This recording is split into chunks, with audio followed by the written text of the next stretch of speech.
बारिश में गरीब चटपटी डोसे वाली। ये बारिश कब रुकेगी? सुबह से हो रही है। बारिश की वजह से आज हम खेलने भी नहीं जा पाए। हम बारिश में ही खेलते हैं। नहीं पिंकी, माँ ने बारिश में भीगने से मना किया है। याद है ना पिछली बार कितनी डांट पड़ी थी। हाँ, मेरा कुछ चटपटा खाने का मन कर रहा है, जैसे मोमोज, बर्गर। मेरा भी। आंगन में बैठे दोनों बहन भाई रोहन और पिंकी आपस में बात कर ही रहे होते हैं कि तभी उन्हें घर के अंदर से उनकी माँ के बुलाने की आवाज आती है। दोनों बच्चे अंदर आ जाते हैं। बच्चों, हाथ धो लो, खाना परोस रही हूँ मैं। क्या बनाया है आपने खाने में? तुम दोनों की मनपसंद मूंग दाल की खिचड़ी बनाई है। माँ, आप कुछ अच्छा चटपटा क्यों नहीं बनाती? रोज रोज ये सादा खाना अच्छा नहीं लगता। तुम दोनों को तो पता है ना कि दादाजी तीखा नहीं खा सकते। अगर मैं तीखा खाना बनाऊंगी तो कैसे खाएंगे। मैंने तुम्हारे लिए लहसुन की चटनी और वो भी चटपटी बनाई है। तुम चटनी के साथ खिचड़ी खा लो। चटपटी चीज के नाम से इस घर में सिर्फ चटनी ही बनती है। अरे आपको तो खाना बनाना भी नहीं आता, हमें नहीं खाना। तुम दोनों की आजकल काफी जुबान चलने लग गई है। खाना है तो खाओ, वरना भूखे रहो। कहीं के राजकुमार राजकुमारी नहीं तुम दोनों, जो तुम्हारी फरमाइश पर अलग से खाना बनेगा। बाप कमाता चवन्नी और बच्चों की खर्चो रुपया।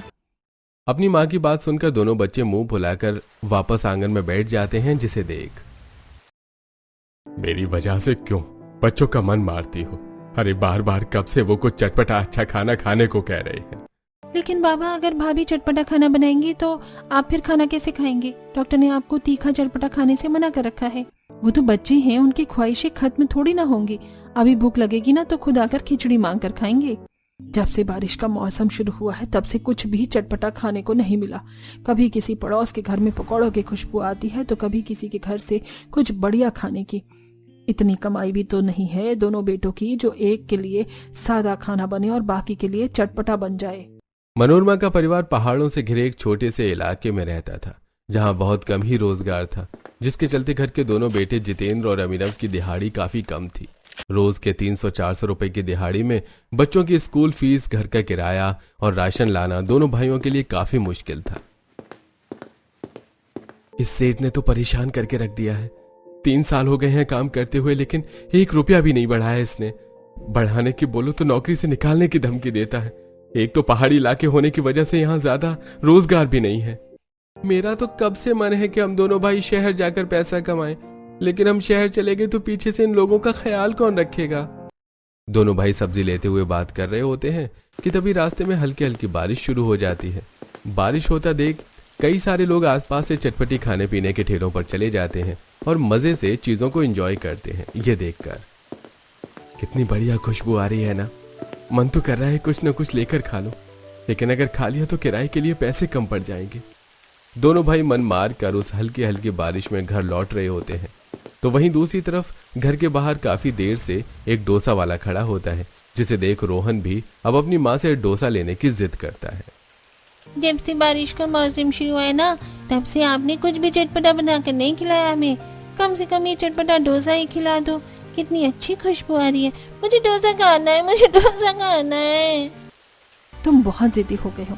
देखो आस पड़ोस के लोग कैसे देख रहे हैं। ऐसे जिद नहीं करते। मैं तुम्हें फिर कभी डोसा खिला दूंगी। आप झूठी हो, आप मुझे डोसा नहीं खिलाओगी। मुझे अभी खाना है, अभी खिलाओ। रोहन काफी ज्यादा जिद करता है, जिसे देख अलका को इतना तेज गुस्सा आता है कि वो रोहन को थप्पड़ मार देती है। जितेंद्र और अभिनव भी सब्जी लेकर घर आते हैं और ये सब देख, अरे भाभी रोहन को मार क्यों रही हो? पूरे मोहल्ले में बेइज्जती करवा रहा है। इसे डोसा खाना है, लेकिन इसे डोसे का दाम नहीं दिख रहा। पूरा 100 रुपए का डोसा है। कहाँ से लाऊं मैं इतने पैसे? इसकी स्कूल फीस से या घर के किराए से? भाभी आप भी ना इस तरह बच्चों को मारते थोड़े ना है। तुम्हें डोसा खाना है ना, मैं तुम्हें डोसा खिलाऊंगा। मुझे सेठ के काम से पास वाले शहर में जाना है। 500 रुपए मिलेंगे। 100 रुपए का डोसा ले आऊंगा तुम्हारे लिए। चलो अब रोना बंद करो। अगले दिन अभिनव अपने सेठ के काम से पैदल पैदल ही जंगल के रास्ते से होकर शहर जाता है और काम निपटाकर जंगल के रास्ते से ही घर आ रहा होता है। शाम का समय था। धीरे धीरे अंधेरा छाना शुरू हो जाता है। जल्दी जल्दी अभिनव अपने कदम बढ़ा ही रहा होता है कि तभी उसे किसी के करहाने की आवाज आती है। अरे इस जंगल में तो कोई आता जाता भी नहीं है। कहीं कोई भूत तो नहीं है? डर के मारे अभिनव और तेजी से अपने कदम आगे बढ़ाने लगता है। तभी उसे दोबारा से किसी के कराहने की आवाज आती है। अभिनव डरते डरते आवाज का पीछा करता है तो देखता है कि एक लड़की जंगल के खाई के पास पड़ी हुई है।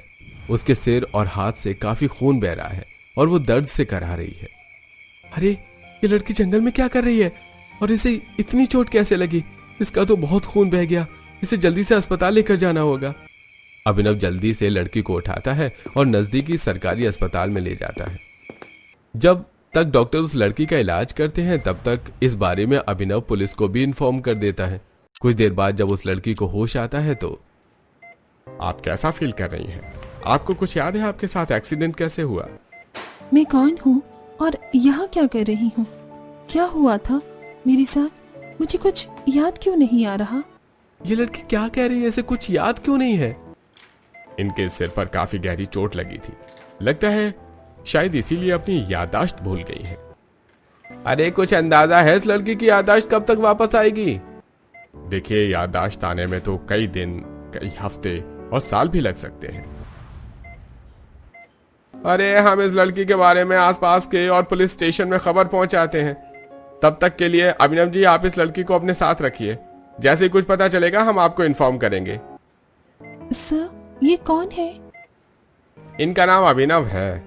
आप जब घायल हालत में जंगल में पड़ी थी तो इन्होंने ही आपकी मदद करी। आपका बहुत बहुत शुक्रिया, आपने मेरी जान बचाई। लेकिन मैं इस तरह आप पर बोझ बनकर आपके साथ नहीं चल सकती। अरे आप मेरे लिए बोझ नहीं हैं और मैं अकेले नहीं बल्कि अपने परिवार के साथ रहता हूँ, तो आपको डरने की भी कोई जरूरत नहीं है। आप ऐसी हालत में कहाँ जाएंगी? पुलिस और अभिनव के कहने पर अब वो लड़की अभिनव के साथ उसके घर जाती है। रात के 12 बज रहे हैं और तू कहाँ रह गया था? ये कोई समय है घर आने का? और ये लड़की कौन है? इसे इतनी चोट कैसे लगी है? अभिनव सारी घटना अपने परिवार वालों को बताता है। मुझे माफ करिएगा, मैं आप लोगों पर बोझ नहीं बनना चाहती थी। बेटा, तुम तो हमारी बेटी जैसी हो। जब तक तुम्हारे बारे में कुछ पता नहीं चल जाता तुम यहाँ आराम से रह सकती हो। हमें तुम्हारे यहाँ रहने से कोई भी दिक्कत नहीं है। भाभी, आप सबके लिए खाना लगा दीजिए, मैं तब तक इन्हें अपने कमरे में ले जाती हूँ। ये कपड़े बदल लेंगी। नंदिनी उस लड़की को बदलने के लिए कपड़े देती है तो वहीं अब सब खाना खाने के लिए बैठ जाते हैं। वो लड़की जैसे ये अलका का बनाया हुआ सादा नमक हल्दी वाला खाना खाती है तो खाते खाते रुक जाती है, जिसे देखकर अलका, लगता है तुम्हें भी सादा फीका खाना पसंद नहीं है। वो क्या है ना, पापा जी की तबीयत थोड़ी ठीक नहीं रहती, इसलिए उनकी वजह से घर में सादा सिंपल ही खाना बनता है। वैसे तुम्हारा नाम क्या है? सॉरी, तुम्हें तो अपना नाम भी याद नहीं होगा ना? क्यों ना हम इन दीदी का नाम मेघा रखे? मेरी बेस्ट फ्रेंड का नाम भी मेघा ही है। आपके नाम पसंद आए ना? बहुत प्यारा नाम है। खाना खाने के बाद अब सभी सो जाते हैं। अगली सुबह होते ही घर का मकान मालिक आकर किराया मांगने लगता है। अरे कब तक दोगे किराया? पिछले महीने का भी आधा किराया बाकी है। इस महीने की भी 15 तारीख तक मुझे मेरा किराया मिल जाना चाहिए। हम आपको समय से किराया दे देंगे, आप फिक्र मत करिए। मकान मालिक को पूरे परिवार पर चिल्लाते देख मेघा को भी ये सब अच्छा नहीं लगता और अब ऐसे ही 1-2 दिन गुजर जाते हैं। मेघा आंगन में दोनों बच्चों के साथ बैठी होती है कि तभी फिर से उनके घर के सामने से डोसा वाला जा रहा होता है, जिसे देखो ना, आज भी डोसा वाला आया है। हमें डोसा खिलाओ ना, आपने उस दिन में नहीं खिलाया था। कितनी बार कहूँ, नहीं है पैसे। इधर मकान मालिक का किराया नहीं गया है और तुम लोगों को डोसा खाने की पड़ी है। पता है पूरे 100 रुपए का डोसा है, कहाँ से लाऊं मैं इतने पैसे? और अगर तुम लोग खाओगे तो घर के बाकी लोगों का भी तो खाने का मन करेगा ना। भाभी, आप तो डोसा घर पर क्यों नहीं बना लेती? मुझे नहीं लगता कि डोसा बनाना इतना मुश्किल है। डोसा बनाने के लिए काफी सामान चाहिए, दाल चावल सब्जी मसाले, ये सब कहाँ से लाएंगे? और मुझे तो आता भी नहीं है। भाभी, कल ही तो सरकार की तरफ से जो राशन मिला है वो आप लेकर आई थी। उसमें चावल भी तो थे और मसाले तो इसमें बेसिक ही डलता है जो हम बाकी सब्जियों में डालते हैं। और रही सब्जी के बाद तो उसमें भी बैंगन गाजर और आलू से ही काम चल जाता है। अगर आप कहो तो मैं सबके लिए डोसा सांभर बनाऊं। तुम्हें आता है डोसा बनाना? पता नहीं, पर इस डोसे वाले को देखकर लग रहा है मैं डोसा बना लूंगी। मेघा अलका के साथ मिलकर एक पतीले में चावल और उड़द की दाल भीगने के लिए रख देती है तो वहीं रात में जितेंद्र और अभिनव बैंगन आलू गाजर और ड्रमस्टिक जैसी थोड़ी बहुत सब्जियां लेकर आ जाते हैं। चावल और दाल अच्छे से फूल गए तो अब इन्हें पीसना है क्या? हाँ भाभी, थोड़ा थोड़ा करके आप इन्हीं सिलबट्टे पर पीस लीजिए। फिर इनके बैटर में हम नमक मिला देंगे। तब तक मैं सारी सब्जियां धोकर कट कर देती हूँ। इधर सिलबट्टे पर अलका दाल और चावल पीसने में लगी थी तो उधर मेघा फटाफट किसी शेफ की तरह सब्जियां काट रही होती है। ये देख मेघा, तुम्हारी सब्जी काटने की स्पीड तो काफी तेज है। तुम क्या कोई शेफ हो? पता नहीं भाभी, हाथ में चाकू आते ही अब अपने आप हाथ जल्दी जल्दी चलने लग गया। सब्जी काटने के बाद मेघा सबसे पहले सांभर की तैयारी करती है और सारी सब्जी में अच्छे से हल्दी, नमक, लाल मिर्च और सांभर मसाला डाल देती है। सांभर की खुशबू पूरे घर में महकने लगती है। अरे कितने दिनों के बाद घर में कितनी बढ़िया खाने की खुशबू आ रही है ना? वरना हमेशा तो आस पड़ोस से ही खाने की अच्छी खुशबू सूंघने को मिलती थी।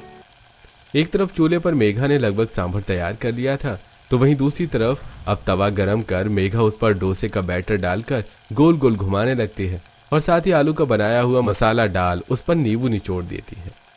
तुमने तो बिल्कुल परफेक्ट गोल डोसा बनाया है, लेकिन तुमने ये चने की दाल मुझे भिगोने के लिए क्यों बोली थी? बोला इसका डोसे में क्या काम? भाभी, नारियल की चटनी के लिए घर में नारियल तो है ही नहीं, तो मैं इस दाल से ही नारियल की चटनी बना दूंगी। कुछ देर में मेघा डोसा और सांभर बनाकर तैयार कर देती है तो वहीं चने की दाल से चटनी बनाकर उस पर राई का तड़का भी लगा देती है और अब सब खाने के लिए बैठ जाते हैं।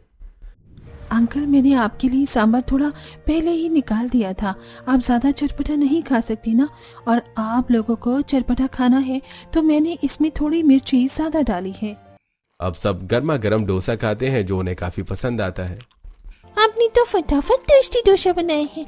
ये तो बहुत यम्मी है और कितना चटपटा भी है। इसे तो मैं रोज खा सकती हूँ। काफी चटपटा है। लगता है तुमने इसके आलू में मसाले में नींबू भी डाला है और सांभर भी तीखा तीखा ही बना है। कितने समय के बाद डोसा खा रहा हूँ, वो भी इतना बढ़िया। मजा आ गया खाकर। सभी को अपने डोसे की तारीफ करता देख मेघा काफी खुश होती है, जिसके बाद थोड़ी देर में बाहर बारिश शुरू हो जाती है और पूरा परिवार आंगन में बैठकर अपने बचे हुए डोसे को बारिश को देखते हुए एंजॉय करता है। इसी तरह 1-2 दिन गुजर जाते हैं। अलका भाभी, क्या हुआ आपको? सुबह सुबह उदास हो? सब ठीक तो है ना? सेठ ने इनकी दिहाड़ी नहीं दी और कुछ दिनों में बच्चों की स्कूल की फीस जानी है। पता नहीं सब कैसे होगा। इन कुछ दिनों में मेघा ये समझ चुकी थी कि इस परिवार में पैसों को लेकर कितनी दिक्कत है और आज फिर बच्चों की जिद करने पर मेघा सबके लिए डोसा बनाती है। यहाँ आसपास कितनी सारी खाने पीने की चीजें हैं, लेकिन एक भी ऐसी चीज नहीं है जो स्वाद में चटपटी भी हो और सेहत के लिए भी ठीक हो। आप लोग हमेशा मेरे डोसे की कितनी तारीफ करते हैं और ये खाने में भी काफी हेल्दी होता है, तो आप लोग डोसा ही क्यों नहीं बेचते? यहाँ पर कितने सारे टूरिस्ट बाहर से घूमने के लिए आते हैं। खाने पीने के ठेलों के दिन में काफी अच्छी कमाई हो जाती है। मैं मेघा की बातों से सहमत हूँ। क्या वो तो बिल्कुल ठीक रही है। वो चुन्नी लाल है ना, समोसे वाला, वो भी दिन का 2 से 2,500 हजार रुपए कमा लेता है समोसे बेचकर। ये तो फिर भी डोसा है। तो फिर तय रहा, घर का काम खत्म कर हम सभी डोसा बेचेंगे। हर रोज डोसे का ठेला लगाएंगे। इससे घर में 4 पैसे भी आएंगे और जरूरत भी पूरी हो जाएगी। मेघा सबसे पहले नंदिनी, अलका और मनोरमा को डोसा सांभर बनाने के बारे में बताती है। ये देखना दीदी, मैंने चटनी बिल्कुल ठीक बनाई है ना? नमक भी इस बार सही डाला है ना? चलो, चौथी बार में सही, लेकिन मेरा डोसा गोल तो बना। अब क्या करना है बेटा? आप इस पर चटपटा आलू का मसाला डाल दीजिए। और भाभी, आपका सांभर बना या नहीं? मेघा कुछ ही वक्त में उन तीनों को भी अपने जैसा चटपटा डोसा बनाना सिखा देती है। तो वहीं अब एक पुराने ठेले पर डोसा बनाने का सारा सामान रखकर सभी औरतें डोसा बेचने बाजार निकल जाती हैं। उस नुक्कड़ पर तो वो ठेले वाला 100 रुपए में डोसा दे रहा है और आप यहाँ 50 रुपए में। कहीं सस्ता माल तो इस्तेमाल नहीं करती ना आप इसमें? सब कुछ ताज़ा ही लगा हुआ है, आप खाकर देखिए। मजा ना आए तो बताइएगा। इधर अलका तवे पर गर्मा गर्म डोसा बनाती है तो उधर प्लेट में सांभर, चटनी और गर्मा गर्म डोसा रखकर मेघा उस कस्टमर को खाने के लिए देती है, जिसे खाकर अरे वाह, ये डोसा तो उस 100 रुपए वाले डोसे से भी ज्यादा बढ़िया है। 50 रुपए में कितना बढ़िया डोसा मिल गया खाने का, ऊपर से कितना चटपटा भी है, मजा आ गया। अपने पहले ही कस्टमर को अपने डोसे की इतनी तारीफ करता सुन वो सब काफी खुश होती हैं। देखते ही देखते कुछ ही देर में उनके ठेले पर भीड़ लगनी शुरू हो जाती है। ये सही है, अब रोज चटपटी के नाम पर हमें मोमोज नहीं खाना पड़ेगा। अब तो मैं यही पर डोसा खाने के लिए आऊंगी। चटपटी के साथ साथ कुछ हेल्दी भी तो हो जाएगा शरीर में। तो हमारा वेट भी कम हो जाएगा अच्छा सुनिए, जरा चटनी दीजिएगा और हाँ थोड़ा सा आलू का चटपटा मसाला भी। पहले दिन घर की औरतें 700 से 800 की कमाई करती हैं, जिससे वो काफी खुश होती हैं। और अब इसी तरह वो बाजार और आसपास की जगह पर हर रोज डोसे का ठेला लगाती हैं। मेघा नहाकर आंगन में कपड़े सुखाने के लिए आई होती है कि तभी थोड़ी देर पहले हुई बारिश की वजह से वहां पानी जमा हो जाता है, जिससे मेघा फिसलने ही वाली होती है कि तभी अभिनव उसे पकड़ लेता है। अरे आप ठीक तो है ना? आपको लगी तो नहीं? आपकी रहते हुए भला मुझे कैसे लग सकती है? आप जो बार बार आ जाते हैं मुझे बचाने के लिए। इन कुछ दिनों में अभिनव और मेघा की नजदीकियां बढ़ने लगी थी, तो वहीं दूसरी तरफ उनके डोसे को खाने के लिए भी लोगों की भीड़ बढ़ती है। मानना पड़ेगा मनोरमा, जिसके घर में रोज खाने के नाम पर सादी दाल खिचड़ी बनती थी वो आज इतना बढ़िया चटपटा डोसा बनाकर बेच रहे हैं। यकीन नहीं हो रहा। वैसे लड़की कौन है? तुम्हारी बहन की बेटी है क्या? यही समझ लो, बिल्कुल मेरी बेटी जैसी है ये। अब कुछ समय यूं ही गुजर जाता है। जब भी मौसम बढ़िया होता या हर बारिश होना शुरू हो जाती, तभी लोगों को डोसे के ठेले पर भीड़ भी लगनी शुरू हो जाती है। बहन जी, कब से मैं बारिश में छतरी लेकर खड़ा हूँ। मेरा डोसा बनकर तैयार हुआ है कि नहीं हुआ है? मेरे 4 चटपटे मसाले वाले डोसे हैं, पहले वो तैयार कीजिए। मेरा प्लेन डोसा है, कब तक तैयार होगा? 10 मिनट रुकिए, आपका डोसा बन ही रहा है। बारिश के मौसम में भी कस्टमर्स की बढ़ती भीड़ को देखकर मेघा काफी ज्यादा खुश होती थी। समय बीतने के साथ साथ जहां पहले दिन इनकी कमाई 700 से 800 रुपए की होती थी, तो वहीं अब उनकी कमाई हजारों में होने लगी थी। आखिरकार क्या डालती हैं आप अपने डोसे में ऐसा? मेरा बच्चा तो हर रोज स्कूल से आने के बाद आपके यहाँ से डोसा खाने की जिद करता है। हम बस मसाले थोड़ा चटपटा बनाते हैं इसीलिए। अब हेल्थ के साथ साथ टेस्ट भी तो जरूरी है। इसी तरह कुछ समय गुजर जाता है। अरे इतना बढ़िया डोसा तो हमारे मद्रास में भी नहीं मिलता, जितना बढ़िया आप बना रही हैं। अच्छा किया मैं इस बार घूमने के लिए यहाँ आ गया। अब तो मैं भी यहाँ आकर बिल्कुल ऐसा ही डोसा बनाऊंगा। बढ़ती कमाई की वजह से घर की वो जरूरतें जो पहले ठीक से पूरी नहीं हो पा रही थी, अब वो भी परिवार की पूरी होने लगी थी। ये लीजिए पापा जी, इस बार आपकी 15 दिन की नहीं बल्कि पूरे 2 महीने की दवाई आ गई है और साथ में फल वगैरह भी। मेघा बेटा, जब से तुम इस घर में आई हो, मानो जैसे घर में माँ लक्ष्मी का वास हो गया है। सब कुछ कितना बढ़िया चल रहा है। हमारी मेघा के कदम है ही इतने शुभ। आपकी तबीयत भी पहले से काफी ठीक है। घर में पैसों की तंगी भी दूर हो गई है और हमारा नया काम भी शुरू हो गया है। आप सब तो खामखा मेरी तारीफ कर रहे हैं, असली मेहनत तो आप लोगों ने की है। क्या बात है, पहले 2-3 महीने का किराया नहीं देते थे और अब 2 महीने का एडवांस किराया दे दिया। कहीं कोई लॉटरी तो नहीं लग गई? अपने छोटे मोटे कर्ज, किराया, बिजली का बिल, बच्चों की स्कूल की फीस, अब सब कुछ अच्छे से दोनों भाई मैनेज कर पा रहे थे, तो वहीं दूसरी तरफ बड़े बड़े ऑर्डर आने लगे थे। देखिए शादी है, कम से कम 200 लोग आएंगे, तो उस हिसाब से मुझे डोसे का ऑर्डर देना था। मेरे घर वाले आपके बनाए हुए डोसे की काफी तारीफ करते हैं। जी वो तो है, अब हमारा डोसा है ही इतने कमाल का। आप बस ये बता दीजिए कि फंक्शन कब है, उस हिसाब से हम तैयारी कर लेंगे।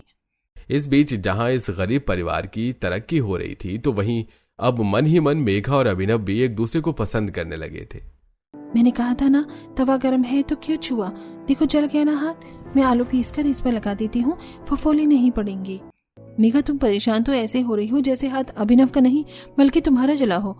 क्या चल रहा है तुम दोनों के बीच में? अलका की बात सुनकर मेघा और अभिनव दोनों ही शर्मा जाते हैं और इसी तरह अब कुछ समय और गुजरता है। मेघा आज नंदिनी के साथ कस्टमर को डोसा दे रही होती है कि तभी उनके ठेले पर एक मोहित नाम का लड़का आता है, जो मेघा को देखकर काफी हैरान होता है। सोनाक्षी जी, आप यहाँ? आपने कब यहाँ अपना डोसे का ठेला लगाया? आप तो इतनी बड़ी शेफ हैं। क्या कहा तुमने? शेफ? और सोनाक्षी, क्या तुम मुझे जानते हो? देखिए, इनका एक्सीडेंट हुआ था और ये उस हादसे में अपनी याददाश्त भूल चुकी हैं। क्या आप इन्हें जानते हैं? ये देखिए, इनका सोशल मीडिया प्रोफाइल, इनका नाम सोनाक्षी कपूर है और ये एक बहुत बड़ी शेफ है। ये तो मुंबई की रहने वाली है। नंदिनी जल्दी से घर जाती है और ये सारी बात घर वालों को बताती है।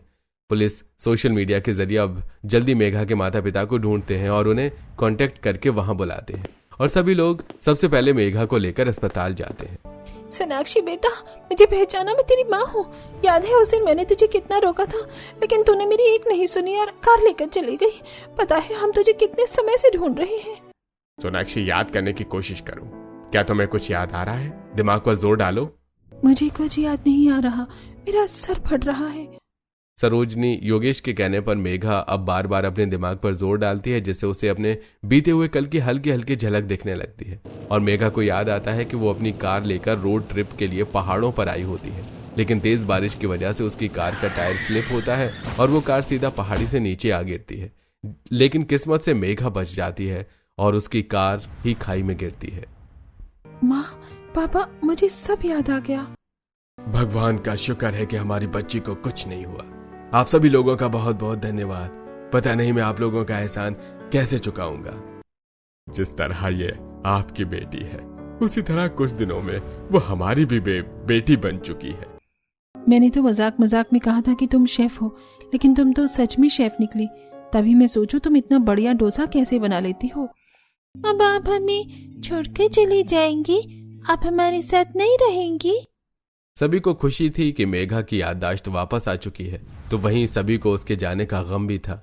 योगेश और सरोजनी अपनी बेटी को लेकर अब अभिनव के घर आते हैं और उसका सामान लेकर सभी परिवारों से मिलकर जाने लगते हैं कि तभी मेघा, माँ, पापा, अगर मैं आप लोगों से कहूँ कि मुझे आप लोगों के साथ नहीं जाना? क्यों बेटा, हमारे साथ जाना क्यों नहीं चाहती? मैं आप लोगों की सोनाक्षी हूँ, लेकिन उन दिनों में मैं इनकी मेघा बन चुकी हूँ और मैं इन लोगों की मेघा बनकर ही रहना चाहती हूँ। मैं इन लोगों से दूर नहीं रह सकती। मेघा अभिनव के पास आती है और उसका हाथ पकड़कर, आप तो बोलो अभिनव, तुम मुझसे प्यार करते हो? माँ, बाबा, भैया, भाभी, मैं मेघा से बहुत प्यार करता हूँ और इससे शादी करना चाहता हूँ। इसका मतलब माँ, अब दीदी हमें छोड़कर कहीं नहीं जाएंगी? अरे पगली, अब दीदी मत बोल, चाची बोल, चाची। अब तुम दोनों की ये चाची बन चुकी है। मेघा के घर वालों को भी अभिनव और मेघा के इस रिश्ते से कोई ऐतराज नहीं होता है और अब कुछ दिनों में मेघा और अभिनव की शादी हो जाती है, जिसके बाद मेघा अपनी नंद जेठानी और सास के साथ मिलकर अपने डोसे के काम को आगे बढ़ाते हैं और जल्दी ठेले से एक छोटा सा रेस्टोरेंट खोल लेते हैं।